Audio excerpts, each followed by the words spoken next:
It's 29 days to the December 7 general elections. Good morning. You're watching the first bulletin of the day on TV3 right here on New Day with me, Josh Queenie. This bulletin is coming to you live from the news app here at Adesawe Kanda. We are live on Facebook, TV3 Ghana, and on DSTV as channel 279. Top of the stories this hour.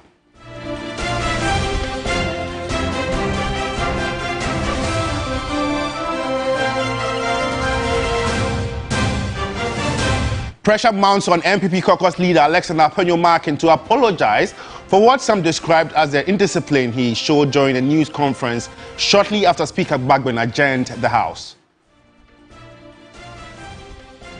Newly commissioned statue of President Kufu near the Efiem Kwanta Regional Hospital ruffles feathers. Also coming up this morning, government assures farmers that benefits of planting for food and jobs phase 2 will manifest next year despite enrollment concerns as the country marks Farmers' Day celebrations today.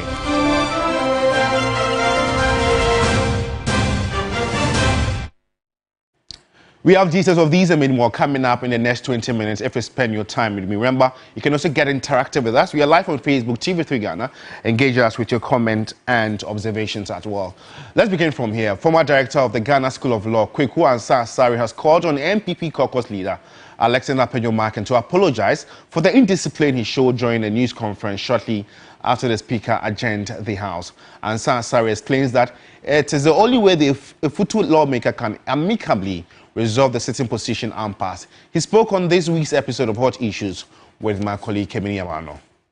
The unfortunate, language of Penyomarkin, the Honorable Penyomarkin, in attacking the Speaker, was unparliamentary, very uncultured. And this is the first time that I'm seeing live an MP attack the Speaker of Parliament using unparliamentary language, using invectives, using assaulting, the Speaker's character, and playing to the gallery.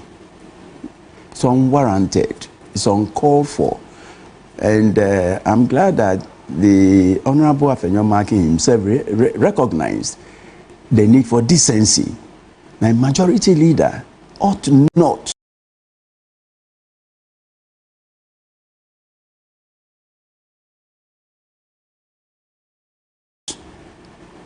launch an assault on the citadel of Parliament merely because they disagree with the Speaker. When he was addressing the media, the whole world was watching. This is not, the way a leader, the majority leader, should address the right honorable Speaker. And I think that the majority leader or minority leader should apologize to the whole nation, not even to the Speaker.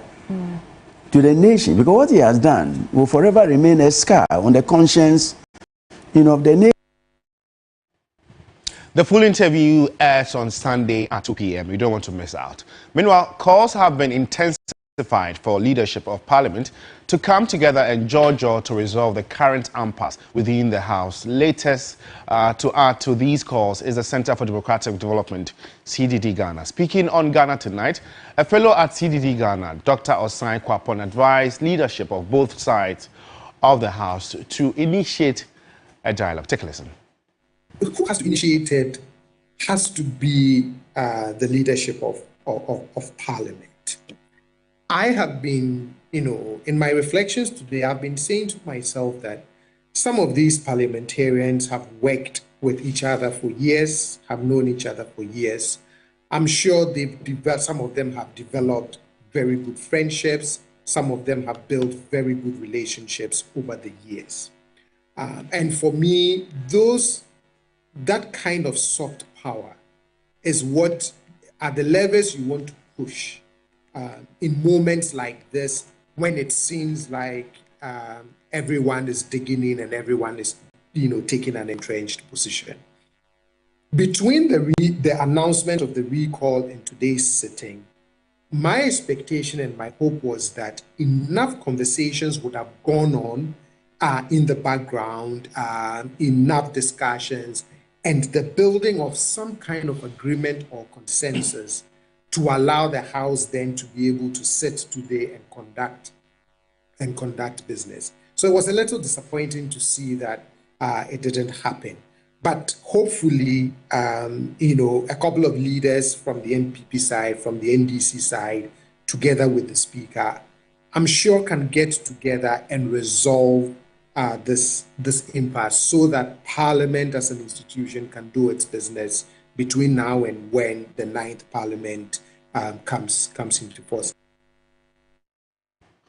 Dr. Osai Kwapon is a fellow at CDD Ghana. In more news this morning, National Chairman of the NDC, Johnson Isiedun Ketia, is urging Ghanaians to vote against Vice President Dr. Mahmoud Bawumia and the NPP come December 7 general elections. Speaking to party supporters at Esresho Timpomom in Enyumamponya constituency, he said Dr. Bawumia will be manipulated and remote controlled by President Kufu if elected president on December 7 based on the contents of the Japadia document. Bahomba say Kufu free so asantini emedi so yabeko akope sremni wo mu betimi control no abetra konwa no so na bra ote so no na wo mu nhihia ye de chechire enyina ye nsa gu yachi no saa bra no na wo be wie yo na wo mu ye wie a every satam no ekosi mfia oha obia ni wa obetimi abedi Ghana konwa ya enye na Kufu abusiafo ana amanu kwan se omedi enti wo mu tifie kura na se wo mu ntia konwa do so a de ekoso wo man no mu bia no wo mu ede be control na no we ye buku a wo mu ankasa atwere o aya fra no ajapade document abatu we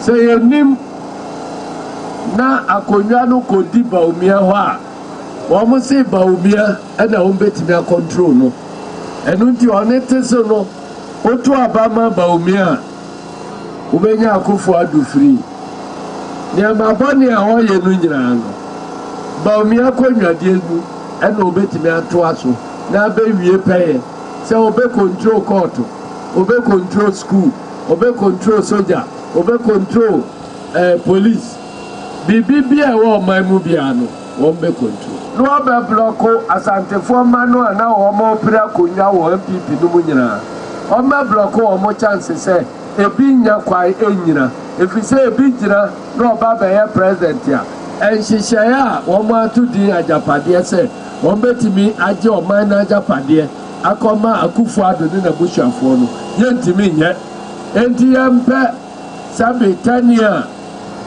oya to lege on betimi control no yensa wiwi asantima mu ha ni enyi nipa Akufu betimi control no no konko ye Bawumia running mate wo mo wiwi mu a na po ana o ma kofa namba. Well, let's still do some politics. The running mate of Dr. Mahmoud Bawumia, Matthew Opoku Prempeh, says it is a haram for any Muslim that votes for the NDC, as the NDC is against the Muslim communities. Touring some constituencies in the Savannah region, the MPP running mate accused the NDC for removing the Larabanga mosques from Ghana's currency due to their hate for Muslims. He called on the Muslim communities to stand with the MPP to transform their lives. Joseph Armstrong is storing with the team and has father's report. The NPP running mate first visited the Yagbonrua Palace to seek his blessing.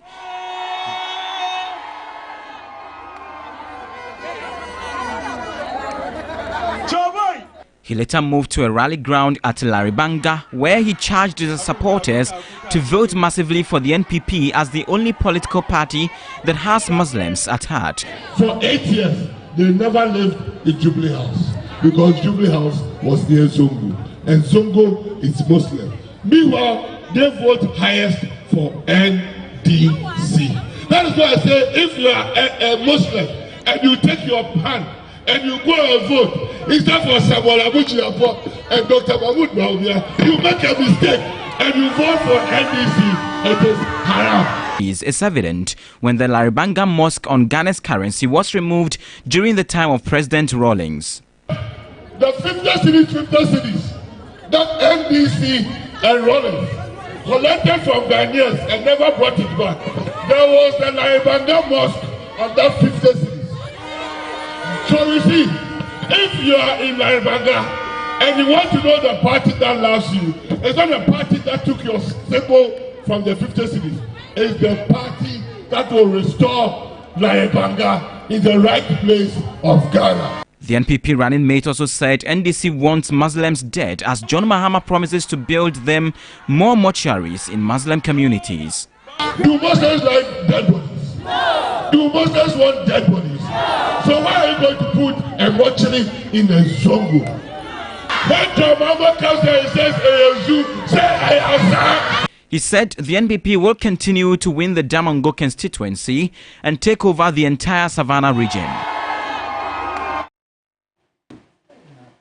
Well, let's know what you make of stories that have been aired so far, and this very one, of course. Go on to Facebook, we are live TV3 Ghana.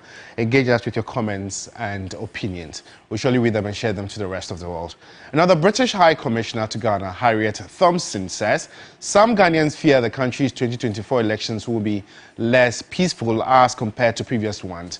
In a speech to mark the birthday of King Charles III, she stressed the need for peaceful and transparent polls, urging persons with influence to champion that very cause. Christian Yali participated in the event and has this wrap.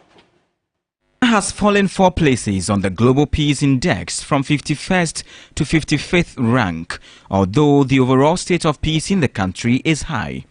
Political parties a few days ago committed to peaceful elections, sensing the damaging consequences chaos could bring. British High Commissioner for Ghana, Harriet Thompson, has urged key stakeholders to campaign for peace. She raised a concern that some Ghanaians fear this year's election will be less peaceful. Unfortunately, my colleagues and I are frequently told by a range of people that they fear Ghana's 2024 elections will be less peaceful than previous elections. That's worrying for everyone because an election that's not peaceful would be incredibly damaging for Ghana, as well as dangerous, of course, for those directly involved. But the good thing is that politicians and others in influential positions can prevent this from happening. So I urge all of you with influence to do all you can to ensure that Ghana has credible, transparent, inclusive and peaceful elections to make sure that Ghanaians continue their proud tradition of democracy. The United Kingdom continues to build stronger ties with Ghana and is expected to deploy observers nationwide for the polls. We've helped communities in the Volta region cope with damaging floods, and we're supporting farmers in the north who are struggling with crop failure due to a lack of rain. We're working with Ghana to help regulate the informal gold sector. And the UK and Ghana's tax authorities are working together to find new approaches to increasing tax revenue. We do all these things and more because it's in the interest of both of our countries. A strong Ghanaian economy creates opportunities for UK-Ghana trade to increase, allowing both of our countries to grow. We strongly support Ghana's democracy. On the occasion of the birthday of King Charles III, the government of Ghana appreciated the support from the United Kingdom and the trade partnerships between both countries. It is my fervent hope that the reign of His Royal Majesty the King will witness continued and enhanced cooperation between our two countries for the mutual benefit of our peoples in the years ahead. The King's birthday party brought together prominent figures including the President, government officials, business leaders and the diplomatic community. A fashion show took place to celebrate sustainability brands, underscoring the importance of addressing global challenges like climate change. Christian Yali, TV3 News, Accra.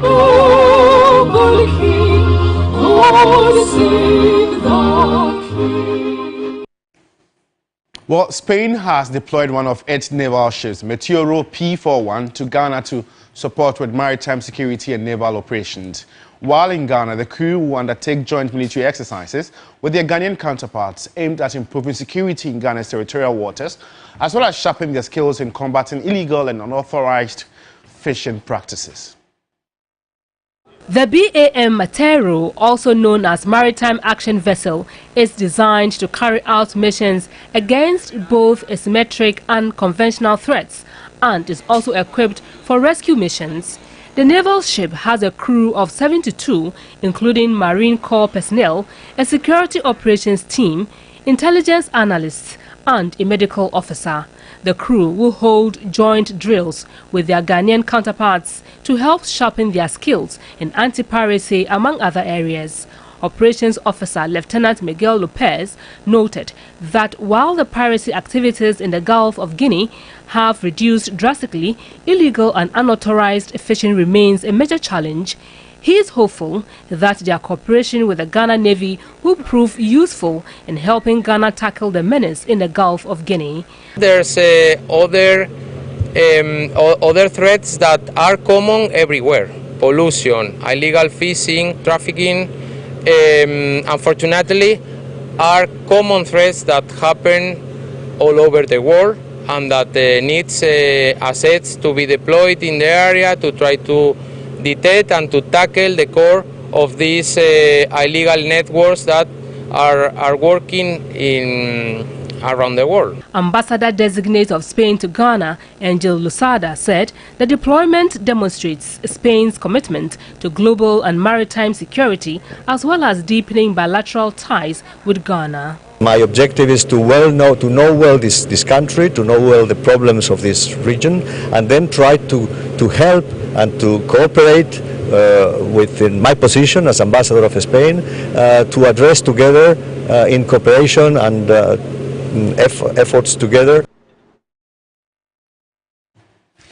Well, if you're just tuning in, you're watching the first bulletin of the day on TV3 right here on New Day with me, George Queenan. In more news this morning, a newly commissioned statue of President Kufu near the Efiem Kwanta Regional Hospital has left many residents of Sekondi Takoradi bemused as to why the president would commission a statue of himself. Social media was awash on Wednesday when many, especially the youth, questioned the rationale behind the edifice. Irama has more. Road is under construction. Just behind me, you see the Western Regional Referral Center. That's the Efiem Kwanta Regional Hospital. Now, the roundabout or makeshift roundabout that you can see is a new facility. Initially, there wasn't anything like this.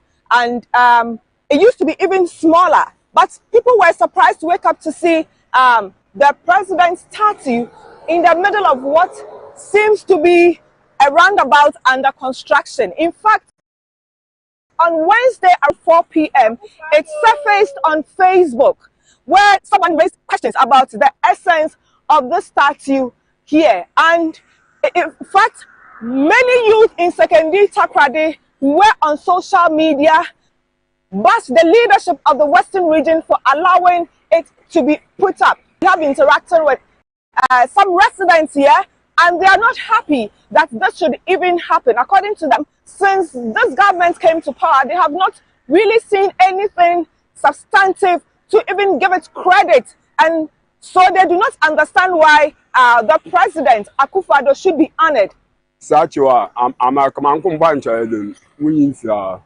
I wish the statue would be removed. What has he done for us? But